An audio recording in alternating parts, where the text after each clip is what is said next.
Hello and welcome back to the online lectures. I'm Stuart.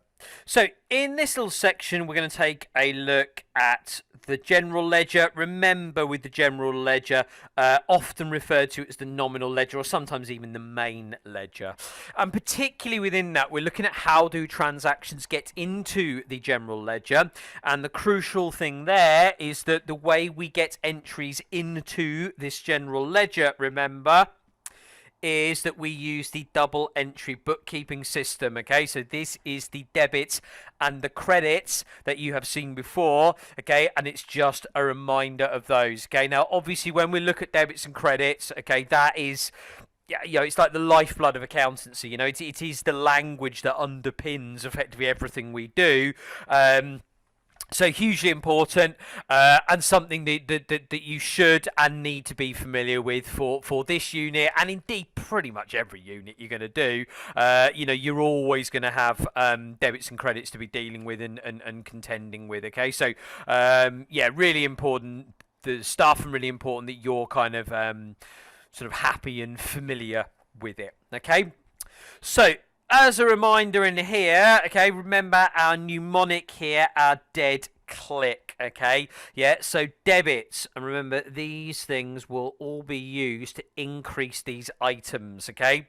So if we have expenses, okay, we have assets or we have drawings. If we need to increase any of those, we use a debit, okay? So remember, expenses, okay, just the kind of things that the business, the costs and stuff it has to pay for, the kind of the ongoing running costs it pays for. Remember our assets, okay, so we'd increase those.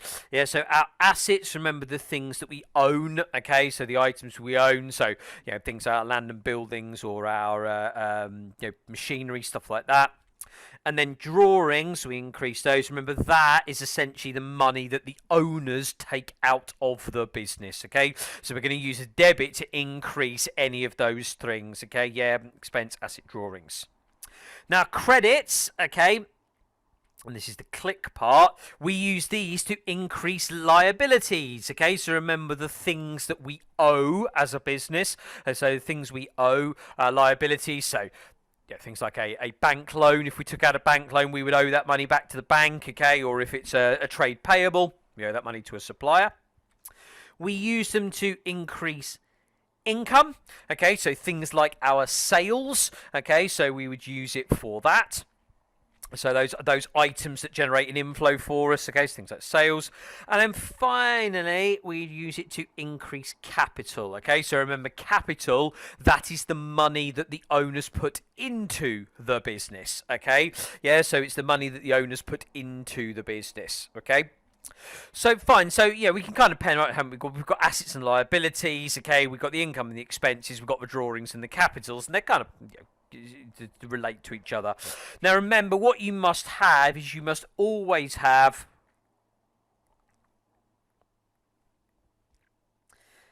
equal debit and credit. Okay, so every single transaction, remember, will always have a debit and it will always have a credit. Okay, and those numbers must balance. Okay, i.e. they must be the same thing. Okay, so little example, a cash sale of say £100. Okay, well look, if I buy something in a shop, okay, for £100 and I pay for that on my debit card, okay, that, as far as the shop is concerned, they've just made a cash sale. So they would go, right, debit cash, because they would be increasing that asset by £100, okay, but they would also go credit sales because they have just increased some income by £100 as well. So the fact that they've made a sale on cash there is an equal and opposite debit and credit. Okay, so remember, that's the whole premise of the double entry bookkeeping system. Okay, is that you will always get a debit and a credit. Okay, and that every single transaction, basically, there's this dual effect. Okay, so there's always two things, no matter what it is. Okay, yeah, I can do something like that. If I then had, let's just say, I don't know, come up with another example here. let's say, a credit purchase, okay, and so that's for £200. Okay, so I would go, right, well, first of all, I'll debit my purchases, okay, because I'm going to increase an expense there, okay, with £200. So that would be my debit, my increase in my expenses, because I've now acquired some goods, okay, that I'm going to use in the business. That's a purchase, okay. I would then go, well, hang on, if I've got these on credit, I've not actually paid for them yet, so I will credit a trade payable, because I would be increasing a liability, because I owe this money to somebody else. So I would increase the liability £200. Okay, so it literally doesn't matter what transaction it is. Okay, every single transaction that a business would ever enter into will always have a debit and a credit. Okay, and it will always fit, and it will always come back to that dead click. Okay, you would have a double entry for it. Okay, so now remember, the dead click is what we do to increase stuff. Okay, you do the opposite. Okay, if you need to decrease stuff. Okay, so there where there was a cash sale, okay, we went debit cash, credit sales, okay, debit cash to increase the asset, credit sales to increase income. If it was a cash purchase of £100, well, fine, I could debit purchases, and that is an increase of an expense, okay, so I'd use my debit there to increase that by £100. That's absolutely fine. I would then credit cash, though. Now, this time, what I'm doing, although cash we think of as an asset, well, look, remember, to increase an asset, I would debit it. To reduce an asset, though, I would now do the opposite, and I would credit it, okay? So if it was a cash purchase, I'd go debit purchase, credit cash, okay? So remember that dead click table, okay, that is how we increase things, okay? Yeah, so they are used to increase expense, or debits are used, sorry, to increase expenses, assets, drawings. Credits are used to increase liabilities, income, and capital. But as I said, if you do need to reduce any of those things, okay, then you just do it the other way round. Okay, so a few little examples just to remind you of there. Okay, and then next little bit, again, it's just talking through things I've just really explained. So they just look at some cash counting. So what do we do if we have a cash purchase or a cash sale, which we've just been through, okay? And they actually talk about there like a bank loan, okay? So yeah, if we've got a bank loan there, what do we do with that bit, okay? But as long as you're familiar with debits and credits and the dead click item, it's not really a problem, okay? That's what you need to know and you need to be clear on in this little section for, as I said, not just this unit but multiple units.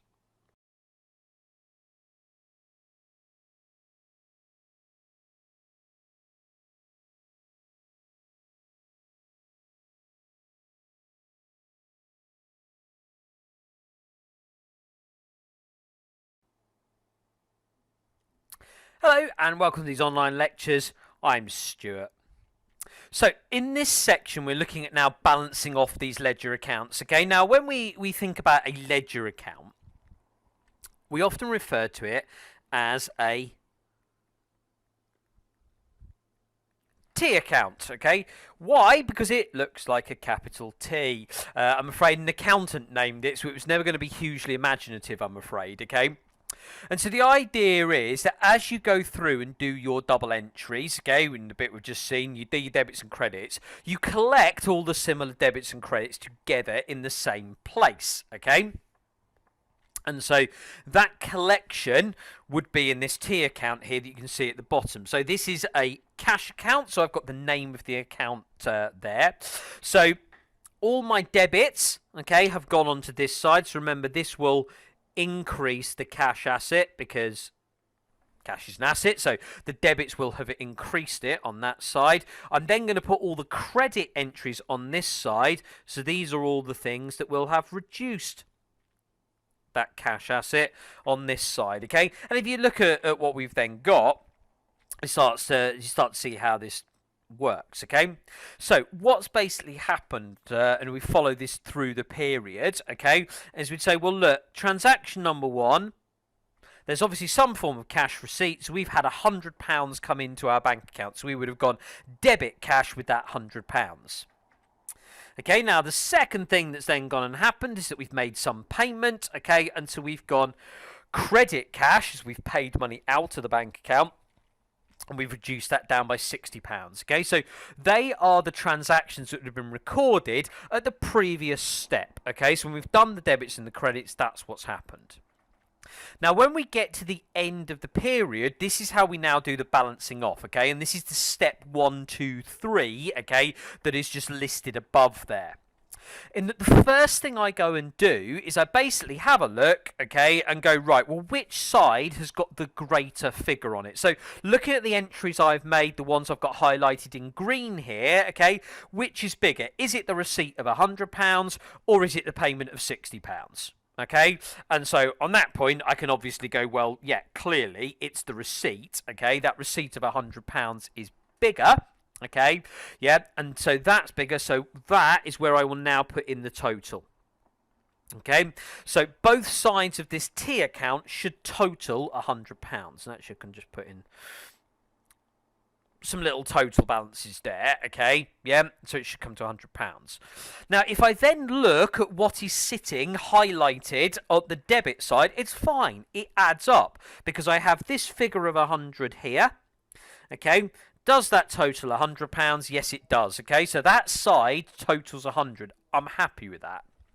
The problem is here, I've put in an entry of 60, yet I'm supposed to come down to a total of 100, okay? So this side doesn't add up, okay?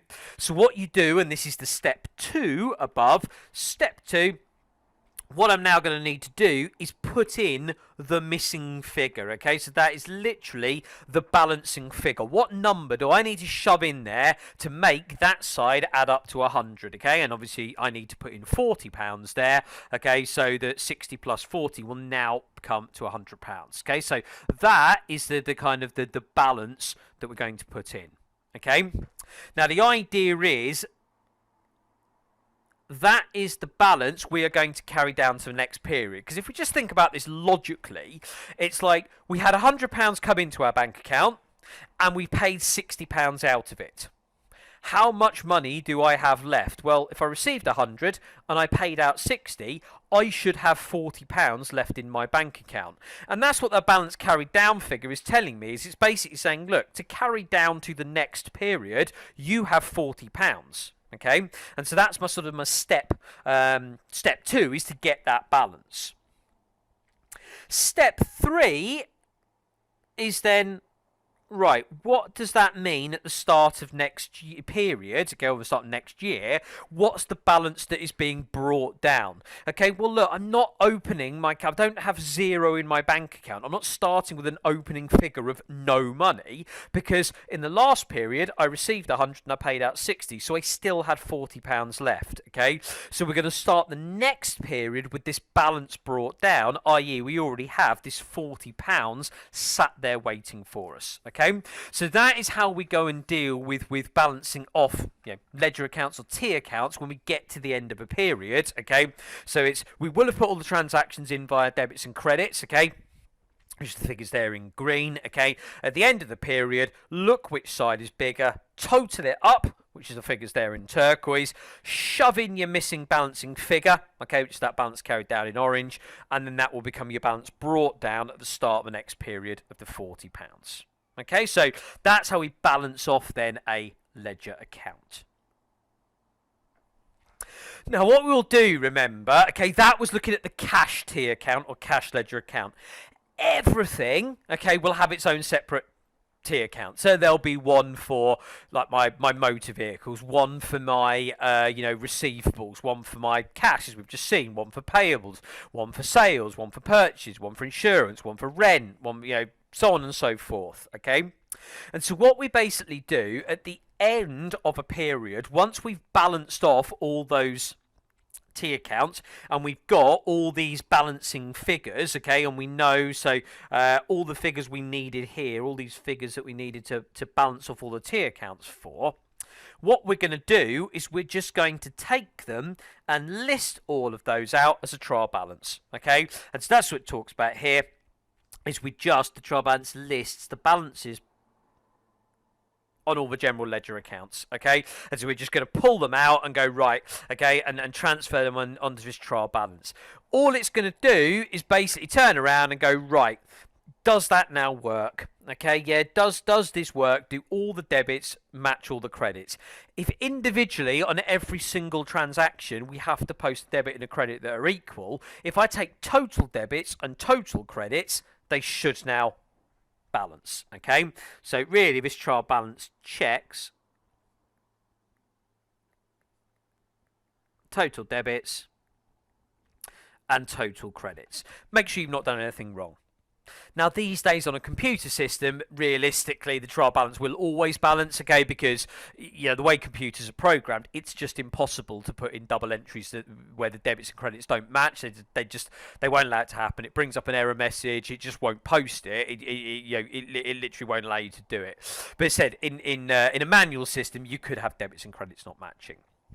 Now, the idea is once you've done that, okay, the last step is to actually produce the financial statements, okay, and really there are two things we are worried about, okay, so we have our statement of profit and loss, okay, yeah, and so a statement of profit and loss shows how we've done. Now, the important thing is this really is looking at the income and expense accounts, okay, so this will be the income and expense accounts that go on there, so effectively, your income, things like your sales, and then all your expenses, your cost, your purchase, such like that. And then we've got the statement of financial position, okay, which is what we call it internationally, commonly referred to, and certainly in the UK, referred to as a balance sheet, okay, and this is where we start really looking at the assets and liabilities, okay, so it looks at what is it that we own and what is it that we owe, okay, so ultimately we can produce a set of financial statements off the back of it.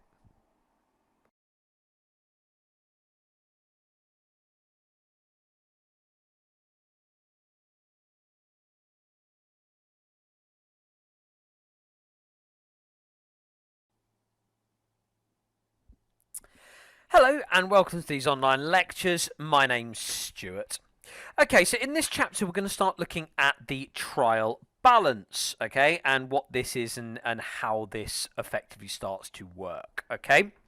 So the idea is, if we think about double entry bookkeeping and that concept that you've seen before, and the idea of the sort of the dead click mnemonic, and we know with that the dual effect, this idea debits and credits, is that every single time you have a debit, you must have a corresponding credit. So on an individual transaction level, you must have a debit and a credit.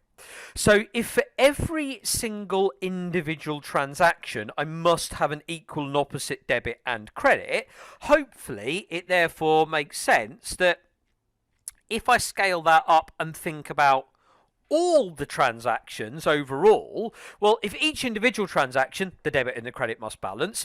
If I take the total transactions, debits and credits should still balance, okay? So total debits should always equal total credits, okay? Yeah, that's true on an individual transaction level, and it's true on an overall level. Now, the idea is then, okay, that what we're going to do is as we post individual transactions, we use our debit and our credits, and we use our whole dead click thing that we've seen before, okay? And the whole point is, as we post those individual debits and credits into our nominal ledger or general ledger, i.e. into our T accounts, okay, they sit there. As we balance off those T accounts and we extract the balancing figure from it, what we're then going to go and do is we're basically going to go and pop that into a trial balance, okay? And the idea is that all those individual balances on the T accounts now, okay, basically when we add them all up, they now come to the total debits and the total credits. Now, in true Blue Peter style, here's one we prepared earlier, in that here is a trial balance, okay, so already the transactions have happened, invoices have been received, payments have been made from the bank, okay, people have recorded that down, they've put their debits and credits into their T accounts, okay, they've got to the end of the period, they've ruled off and balanced off all those T accounts, and they've found all the balancing figures. Those balancing figures are now recorded down on this trial balance, okay. Now, if we actually come and have a look at the bottom of it, we can see that this column, i.e. the debit column, comes to 297,000, and this column, i.e. the credit column, also comes to 297,000, and that's a pretty good start. Okay, so it's basically telling me that all the debits and all the credits are equal to each other, which is great. Now, if we look at the sort of things that are in there, let's look at the credit column because it's quicker. Okay, and you can see what's sitting there as a credit. Well, capital, so the money that's put into the business by the owner. Sales, okay, so all the sales we make. So obviously that one is capital. Should have put that. Obviously our sales, well, that's all our income. Okay, so that's sat there as well. Okay, and the other figure we've got is trade payables or creditors.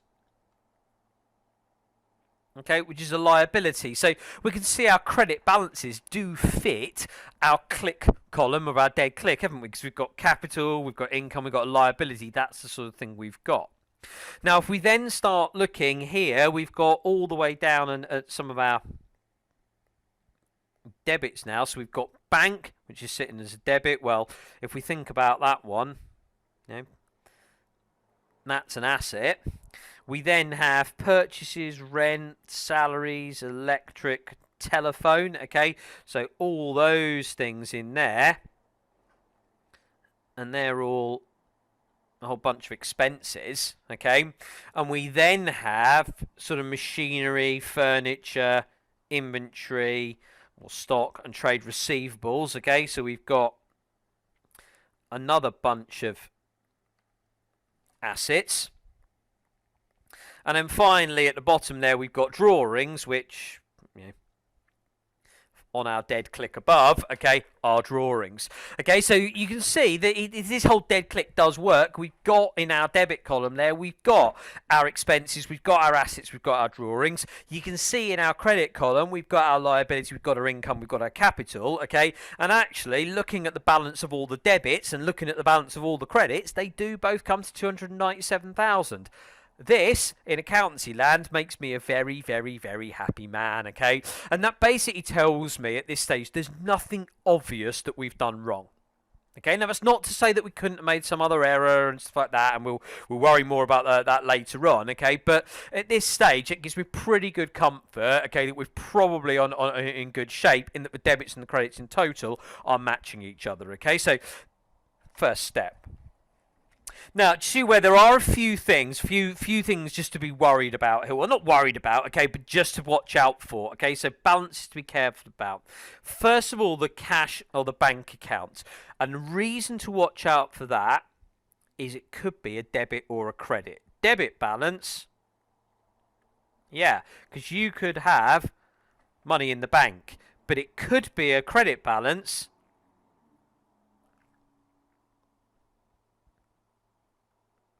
Because it could be a bank overdraft. Okay, and so for businesses, depending what they are, they might have money in the bank, they might have an overdraft, okay? And you know, a lot of businesses have an overdraft facility, and sometimes they'll use it, sometimes they won't, okay? You might have one yourself, and it's that kind of thing that, you know, you just get paid, and it's like, great, you know, you got money in your account, and what then happens is over the month, okay, you obviously, you know, you use some of that money. By the time you get towards the end of the month before you've got paid again, you might have just tipped the other way and you're now into an overdraft position, okay? So the bank account could be a debit or it could be a credit, okay? And in assessments, they quite often stick it in as a credit balance just because they know it catches people out. They just know if they stick the bank in as a credit that people don't spot it and they make a mistake. So be very careful on that one because it could be an asset but it could be a liability. Okay, yes, money in the bank, it's an asset. Okay, if it's an overdraft, okay, it's actually a liability. A couple of others just to watch out for. Okay, VAT control account, okay, because again, this could also be either a debit or a credit balance, okay. Now, if you haven't studied VAT before, don't worry, okay, you don't even know about it in masses of detail, okay. But just depending, then there's all sorts of circumstances as businesses. But as a general rule, what happens for most companies, okay, is that you charge VAT on your sales, okay? So you have to add VAT onto your sales, okay? But obviously when you make purchases and you buy stuff, there is VAT on that, okay? Now, the VAT you make on your sales is what we call output VAT, okay? Yeah, and the VAT you suffer on your purchases is known as input VAT. Okay, now what might happen is that you might owe money to HMRC, okay, i.e. your output VAT exceeds your input VAT. So if the value of your sales in a particular period is more than the value of all your purchases, okay, then your output VAT would be more than your input VAT, and you would have to pay the balance over, okay, to HMRC, and so you've got a VAT liability and you've got a credit balance. However, that might not be the case. You might be owed money by HMRC. It might be your input VAT is bigger than your output. If you're a very seasonal business, okay, it might be that, you know, I don't know, if I make something like Christmas crackers, I might sell loads of those, okay, you know, in the last few months of the year, but realistically, how many Christmas crackers am I going to sell sort of, you know, February, March, April? Probably not many, okay? And so the thing is, I might have a particular period where I haven't made that many sales, but I might have made quite a few purchases. I might have had to buy a load of stuff. I might have started making those Christmas crackers. I might have even bought a machine. So it is possible to have it where your input VAT is actually more than your output VAT in a period, in which case, okay, your VAT balance is an asset, okay, because you're owed that money from Revenue and Customs, and it's now a debit balance. Okay, so just watch out for that. Again, it's like the bank account. It could be on either side of a trial balance, okay, and it's not a mistake. Yeah, it could genuinely be a debit or a credit balance. And then the last one here they just pick out for us is inventory, okay, and the stock items, okay. When we use that phrase inventory, what we are talking about is we are talking about a load of stuff we've gone and bought, so a load of purchases that we haven't yet sold, okay, but we will sell in the future. And the crucial thing to realise then is that inventory is an asset of the business, okay? Yeah, so it's an asset of the business. Now, there's a bit of a disconnect sometimes between real life and kind of exam land, in that with inventory we tend not to worry about what the inventory balance is on a rolling or a daily basis, okay. We tend to just very much get to the end of the period, okay, or get to the end of the year, count up what inventory we've got, and then just post the inventory, okay. And so inventory will be an asset, okay, so it will be on the debit side of a trial balance, okay. It's just that one sometimes causes a bit of confusion, okay, but that's what we're looking at there, so with your inventory, okay. So that's a trial balance, that's what it looks like, that's what it is, and then so just a few specifics there just to watch out for, because they can catch people out.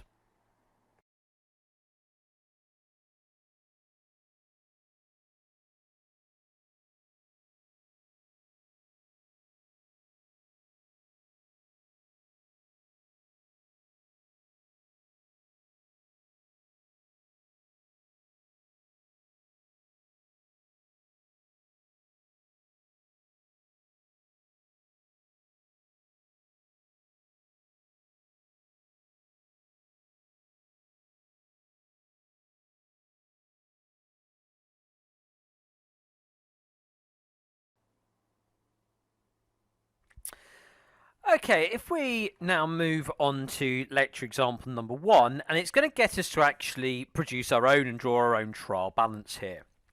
So what they've already done, okay, is they've already given us the ledger accounts below, okay, and this is where the transactions have been recorded in them. So someone's gone through, they've identified the transactions, they've done the basic debit credit entries and put them into the T accounts or the general ledger or nominal ledger accounts. So what have we got to do? Okay, we're looking at the instructions. We have to balance off each account, okay? And ultimately, once we've done that, we then need to go and use the brought down balances to then go and prepare the initial trial balance, okay? So this is what we're now going to go and do, okay, is we're going to go and have a look at that. So if I look at the first account here, okay, and we look at the cash account, so we've got a number of entries in there. So remember, the first step is to decide which side is bigger. Is it the debit side or the credit side? Okay, you don't need to write debit and credit on each of these tier accounts. It's just for this one so I can show you. So Looking, we've got 1,000, 350 and 250 versus 275, 100, 100. Okay, so, right, if I'm going to total this up, quite clearly the figures on the debit side are going to be bigger. Okay, yeah, if I add that up. So if I total that lot up, I actually get 1,600. So if I've got 1,600 on one side of my T account, I need to make sure I have 1,600 on the other side as well. Okay, so remember that step one is just literally decide which side of your T account's bigger and total it up. So that's fine. The problem is, if I now go to the credit side of my T account, this doesn't balance, okay? I'm going to need to shove in some sort of balancing figure in order for that column to add up to 1,600. So working it backwards, if I take the 1,600, take away the 200, the 75, the 100, and another 100, okay, what I'm left with, the number I need to make that balance, okay, is 1125, okay? So that's the figure I need to put in on the credit side in order to now make that column add up to 1,600. So that is my balance to carry down next period, okay? So we've put that in on the credit side. That's where the missing figure needs to be. Okay, now what that then means is that the balance that will be brought down next year is that 1125, okay? Now, what's important to realise is that whilst the balancing figure there has gone into the credit side of the account, okay, what that means is that overall that cash account is showing a debit balance, okay? Because what we're saying is that the debits are bigger than the credits. Again, you can see that the debits, the cash in, okay, we've had £1,600 come into that account in the form of capital sales and debtors. So we've had cash in of 1,600. Okay, if we look at the cash out, okay, so remember this side would be our cash in. Okay, if we look at the cash that's gone out, okay, well, and we add that up, we've only spent £475. So if we've had 1,600 go into the account, okay, and £475 go out of the account, I am left with £1,125 in my bank account as an asset, okay? So the whole point when you're balancing these T accounts off, remember, is that I'm having to insert the missing figure on the credit side, okay, because the debits are bigger than the credits, okay? And so overall, it's the balance brought down that is in a lot of ways more useful, okay, because this is showing that this cash account is a debit balance, i.e. it's an asset, i.e. we have £1,125 in our account. Okay, so that's what we can do there, okay, and that sorts out our cash account.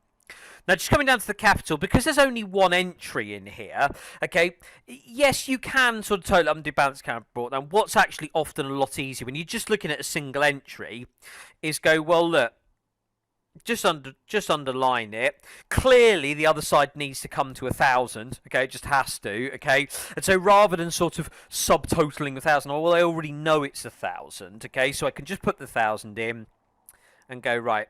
Balance carried down of 1,000, giving me a balance brought down of 1,000. Okay, so it's perfectly acceptable to do it like that rather than actually draw out an entire subtotal and prove it's 1,000. That's perfectly fine. Okay. Now, look, what I'll do is we can run through the rest of these. Okay, what's probably not a bad idea at this point in time, though, is if you just pause the lecture, have a go at just doing the balancing off yourself, okay? And then you can either check it to the solution that's at the end of the chapter, okay? Or you can go and flick the recording back on and just watch me run through the rest of it, okay? But it's probably a good thing for you to have a go at doing this rather than just watching me balance off a lot of T accounts at this point in time.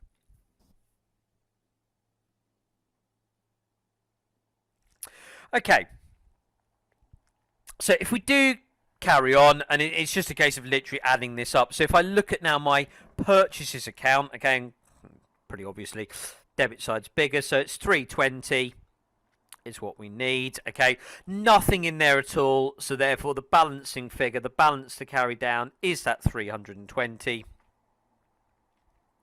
Give me a balance brought down 320 as well, so that's my purchases.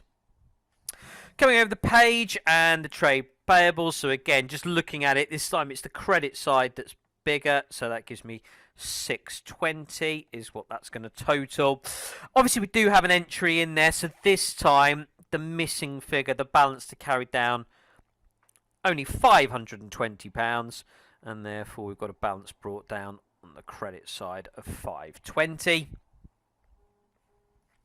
Looking at what we've got there with rent then, okay, so look, as it's a single entry, just easier just to go, right, well, it's 75, so therefore the balance to carry down is 75, and the balance brought down 75. Okay, so that sorts out the rent account. Exactly the same thing with salaries, okay, because again, it's only a single entry, so let's just put in there balance carried down of 100 to give me that balance brought down of 100. Looking at the sales, okay, so if I total that up, okay, so again, clearly the credit side's bigger because there is nothing on the other side, so total that is 720, okay, so which means we must have then a balance to carry down of that 720, okay, and a balance brought down of that same 720 because there's nothing else in that, or there's only some sales on the credit side in that account. So trade receivables, a bit more interesting because there's something on both sides. So which side's bigger? Well, the debit side is bigger, so we should be coming down to a total of 370. Okay, we have got a credit entry. We've obviously received some cash here from one of our credit customers. Okay, so the balance I'm going to carry down, the missing figure to make that add up, just needs to be 120. Obviously, a difference between the 250 and the 370 there. So I've got a balance brought down of 120 as well. And then moving on and to our motor vehicles account. Okay, so last but not least, and again, single entry, so I can just rule that one straight off. So I've got balance carried down of 500 and a balance brought down of 500 as well. Okay, so that's what I'm basically looking at in terms of balancing off the ledger accounts. Okay, so that, hopefully familiar with that from previous studies of just going through and balancing off ledger accounts there to get those figures. Now the important bit then, okay, is just moving on and actually doing a trial balance out of this. Okay, so this is where, what do I need to do? I need to come back and start looking at these accounts. So the first one I had was my cash account, okay? And this is where it's going, right, so if I look at this, what does it tell us? Okay, well, overall, the debit side is bigger than the credit side. As we sort of said earlier on in the lecture here, is that there is more cash that's gone in on the debits than has gone out on the credits. Okay, so overall that cash account is sitting, and it's the bit I've highlighted there, with a balance of 1125, and that should be on the debit side. So what I'm then going to do is come to my trial balance. Okay, what's the ledger account there? It's cash. What's the balance on that cash account? Well, it's 1125, and as we just discussed, that is on the debit side. Okay, yeah, so the debits there were bigger than the credits. So the debit entries in the cash account overall were bigger than the credit entries, so we pop that in. If I then come back and look at the next account we had, and it was the capital account, well, look, we only had one entry there, and you can see the entry went into the credit side, okay, so we needed to put a balancing figure on the debit side, so the overall balance on this account, on the capital account, is that it is sitting there with a balance of £1,000 credit. In other words, okay, we've put £1,000 into this business, which we want or hope, expect to get back, so that's £1,000 credit. So again, back to my trial balance, and so I can now read that off and go, right, well, the next account I've got is capital, and so that's £1,000 on the credit side. Okay, that's that one. I'll just do the next one just so we can see it again. And so, look, we've got the purchase account. So, again, what are we told here? Well, look, we know that we've had debit entries, okay? So we know we've had purchase go in. Hence the fact we had to stick a balancing figure on the credit side to make this balance off. But overall, there are more debit entries than credit entries. So, again, on that account, that purchase account, that has got a figure of 320 debit. Yeah, but debit entries are bigger than the credit entries there, okay? So that account overall is in debit. So therefore,